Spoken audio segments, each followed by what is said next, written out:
Halo semuanya, perkenalkan nama saya Imam Afean. Saya berasal dari kelas KM 201, Prodi Ilmu Komunikasi Universitas Cyber Asia. Di sini saya akan sedikit menjelaskan mengenai industri 4.0 atau perkembangan industri tahap keempat ya. Setelah melalui tahap pertama, kedua, ketiga, dan sekarang terjadinya perkembangan industri tahap keempat. Dan Society 5.0 atau perkembangan konsep manusia atau masyarakat pada tahap kelima. Penjelasan ini saya maksudkan untuk pemenuhan tugas ujian akhir semester mata kuliah Estetika Humanisme. Teman-teman, di era modern ini dunia sedang mengalami perubahan besar dalam berbagai aspek kehidupan, terutama di bidang sosial dan teknologi. Perubahan ini ditandai dengan munculnya dua konsep penting atau dua konsep besar, yaitu konsep Industri 4.0 dan Society 5.0. Kedua konsep ini saling berkaitan dan merupakan bagian dari upaya global untuk menciptakan dunia yang lebih efisien, cerdas, dan manusiawi. Industri yang pertama akan saya bahas yaitu Industri 4.0 ya. Industri 4.0 atau industri tahap keempat ini adalah revolusi industri keempat yang memadukan teknologi fisik dan digital secara cerdas.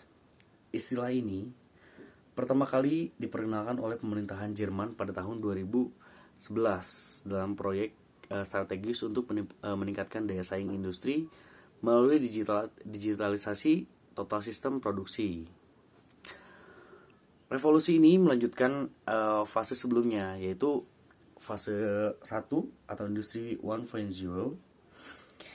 yang ditandai dengan penemuannya mesin uap dan mekanisasi produksi yang terjadi pada abad ke-18.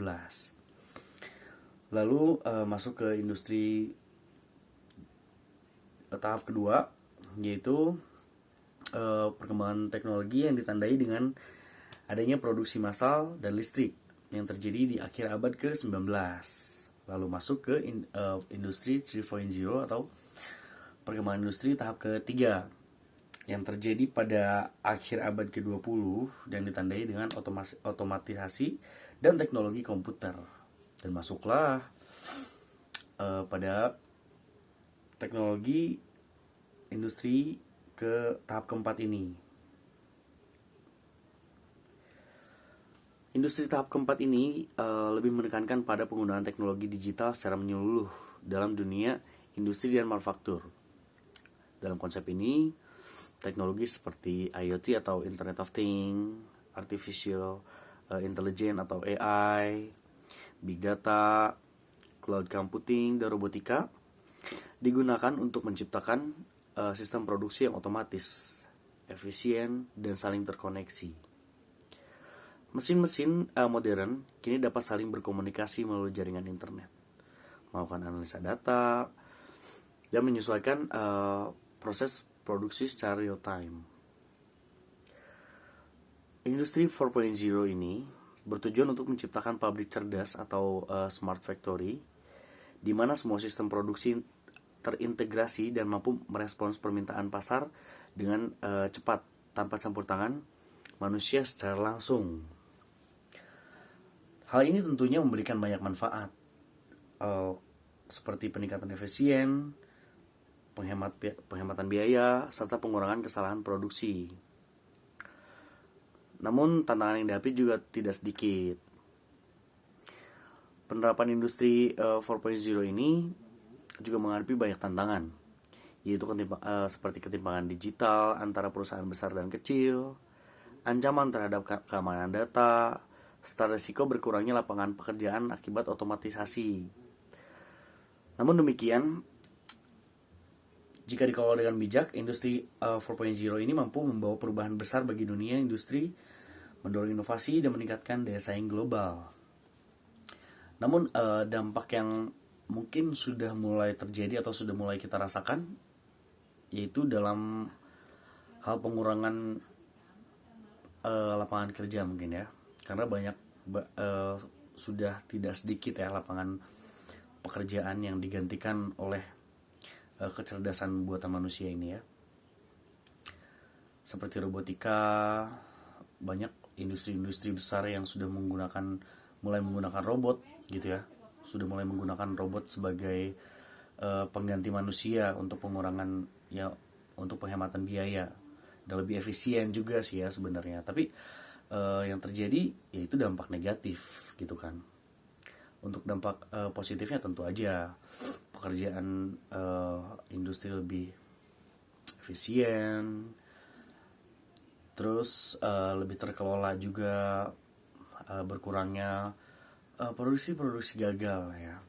Itu sudah banyak dirasakan saat ini, karena saat ini kita sebenarnya sudah memasuki ke perkembangan industri 4.0 ini atau tahap keempat ini.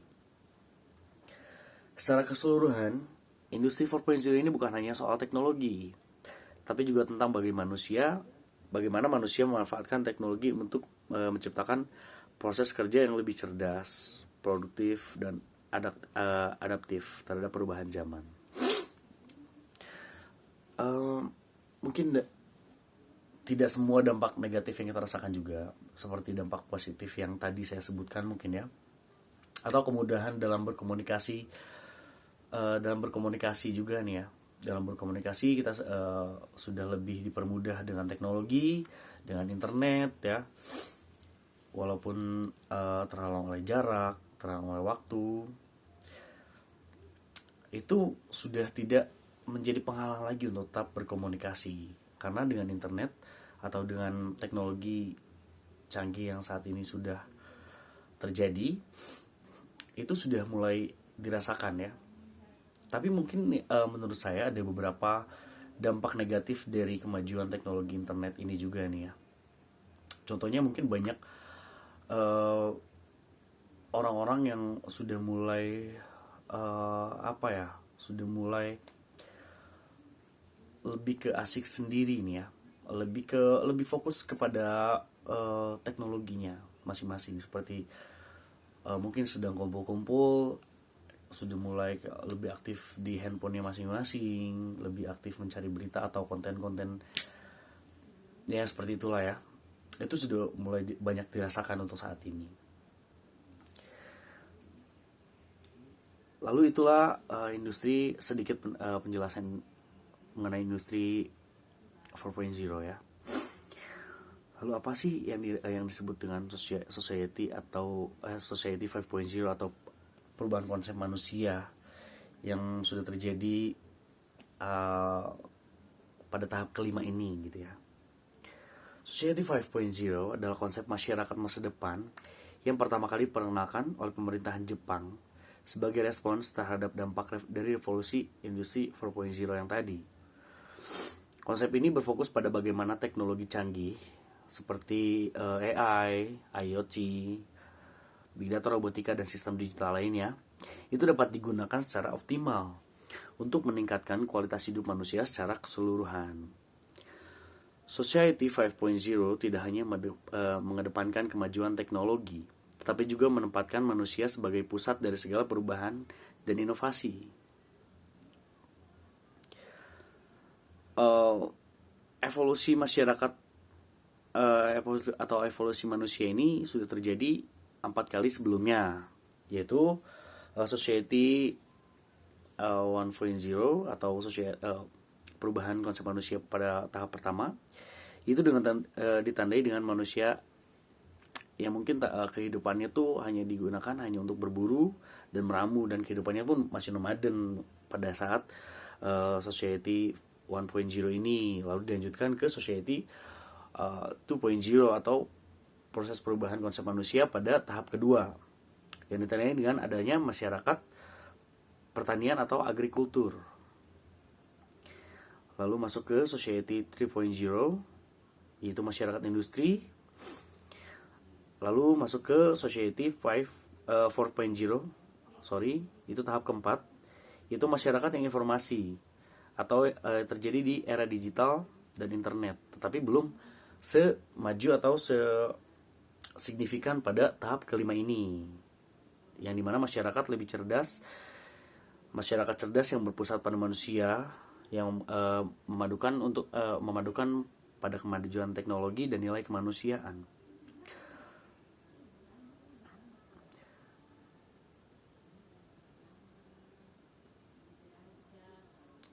Tujuan utama dari secara historis nih ya. Tujuan utama dari Society 4.0 ini adalah menciptakan manusia yang berkelanjutan, inklusif, dan berorientasi pada pemecahan masalah sosial melalui teknologi. Berbeda dengan industri 4.0 yang lebih menekankan pada efisiensi industri. Society 5.0 ini bertujuan untuk menyeimbangkan kemajuan ekonomi dengan penyelesaian tantangan sosial.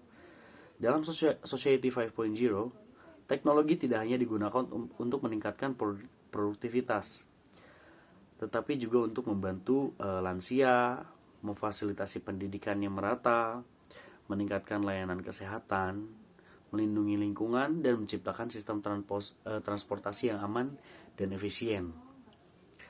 Sebagai contohnya, dalam bidang kesehatan, Society 5.0 memungkinkan penggunaan AI untuk mendiagnosis penyakit lebih cepat dan akurat, serta memungkinkan pasien di daerah terpencil mendapatkan layanan medis melalui teknologi telemedicine. Dalam bidang transportasi, kendaraan tanpa pengemudi yang terhubung ke jaringan digital dapat mengurangi kecelakaan lalu lintas dan membantu mobilitas orang dengan keterbatasan fisik. Dalam bidang pendidikan, teknologi pembelajaran berbasis AI juga dapat menyesuaikan metode belajar dengan kebutuhan unik setiap siswa. Dan dalam bidang lingkungan, sensor pintar dan analitik data dapat memantau kondisi udara dan air secara real time untuk mencegah pencemaran dan bencana alam. Perubahan Society 5.0 ini mungkin yang lebih dirasakan atau yang sudah banyak dilihat ya. Mungkin dalam bidang kesehatan yang mungkin sudah saya gunakan dan menjadi acuan saya sebagai langkah cepat pada penanganan di dalam diri saya ya. Dimana di saat saya sakit atau mengalami kurang fit, itu saya pasti ada berkontak langsung dengan aplikasi yang bernama Halodoc yang berbasis AI ya, untuk konsultasinya, tapi tetap walaupun berbasis informasinya itu tetap dengan dokter-dokter pilihan, tapi dengan pemilihan dokter yang sudah disajikan oleh AI tersebut gitu kan, sudah disajikan sebagai spesialis dan lain-lain. Contohnya saya pernah sakit gejala tipes waktu itu ya. Lalu saya jelaskan apa sih gejala atau apa sih yang dirasakan. Saya hanya tinggal menjelaskan aja untuk sekarang, tinggal menjelaskan apa sih yang dirasakan, apa sih yang penyakit apa sih ini sebenarnya gitu kan. Saya menjelaskan dan nanti kita akan diberikan penjelasan lebih mendetail. Dan itu sudah pasti diberikan resep oleh sebagian dokter spesialis yang emang menangani penyakit tersebut gitu ya. Sudah pasti diberikan resep obat untuk ditebus di apotek terdekat juga ya, atau mungkin bisa diantarkan juga nanti oleh kemajuan teknologi lagi nih ya, yaitu ojek online. Nanti bisa diantarkan langsung ke depan rumah. Jadi sudah walaupun kita berada di pedalaman atau mungkin aksesnya sulit untuk penanganan langsung atau penanganan yang secara cepat mengenai kesehatan ini sudah mulai dirasakan dan sudah mulai terjadi pada Society 5.0 ini. Namun penerapan 5.0 juga menghadapi berbagai tantangan. Salah satunya tantangan utama adalah kesenjangan digital, yaitu perbedaan akses terhadap teknologi antara masyarakat di daerah perkotaan dan pedesaan. Tantangan lainnya adalah masalah privasi data dan keamanan informasi. Karena semakin banyak aktivitas manusia yang terhubung ke jaringan internet. Selain itu, perubahan sistem kerja Akibat otomatisasi juga menuntut adanya peningkatan keterampilan manusia agar dapat beradaptasi dengan kebutuhan baru di pasar tenaga kerja. Jadi, walaupun perkembangannya sudah terjadi, tidak luput dari berbagai tantangan juga nih ya. Mungkin dari perbedaan akses teknologi ya, kurangnya edukasi teknologi di pedesaan itu membuat adanya kesenjangan digital antara masyarakat perkotaan dan masyarakat pedesaan, yang mungkin kemajuan teknologinya masih adanya kesenjangan digital tersebut gitu ya.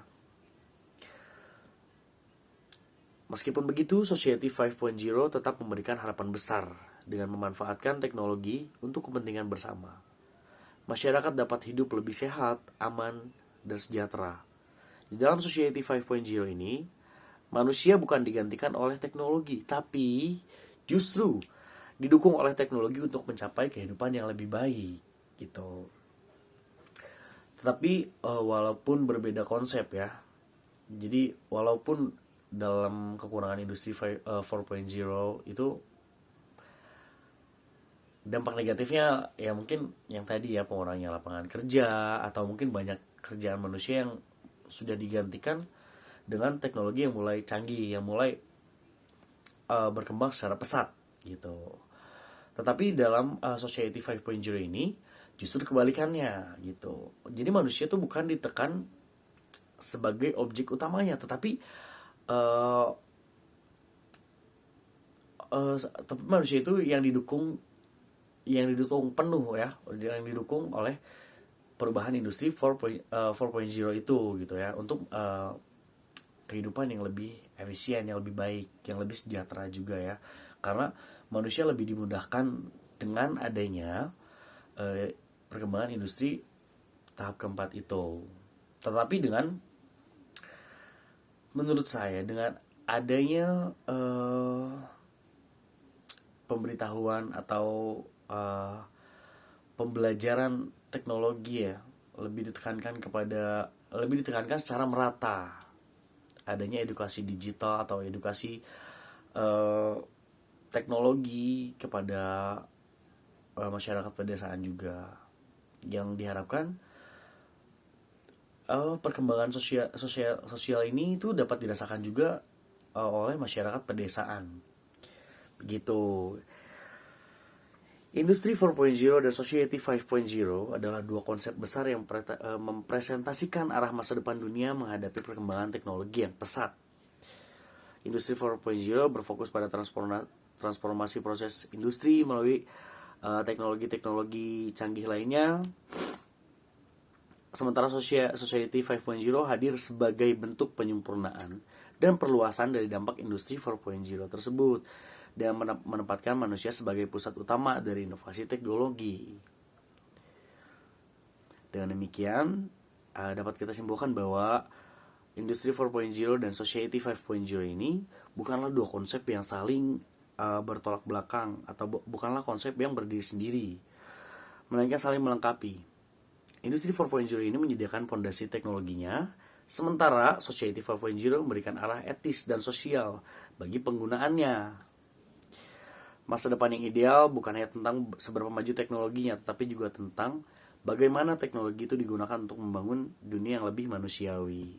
Ya, sebagai harapan kita ke depannya, mungkin perkembangan Society 5.0 ini mungkin semoga lebih dirasakan secara merata oleh seluruh masyarakat, entah itu masyarakat pedesaan, entah itu masyarakat perkotaan. Dan mungkin setelah banyak dirasakan, Industri 4.0 ini akan berkembang secara lebih pesat, dan kegunaan dari Industri 4.0 ini akan lebih mempermudah segala kegiatan kemanusiaan agar tingkat atau taraf hidup kemanusiaan lebih efisien dan lebih manusiawi dan lebih sejahtera. Mungkin cukup sekian penjelasan Industri 4.0 dan Society 5.0 yang saya sampaikan. Saya ucapkan terima kasih atas perhatiannya, dan selamat malam.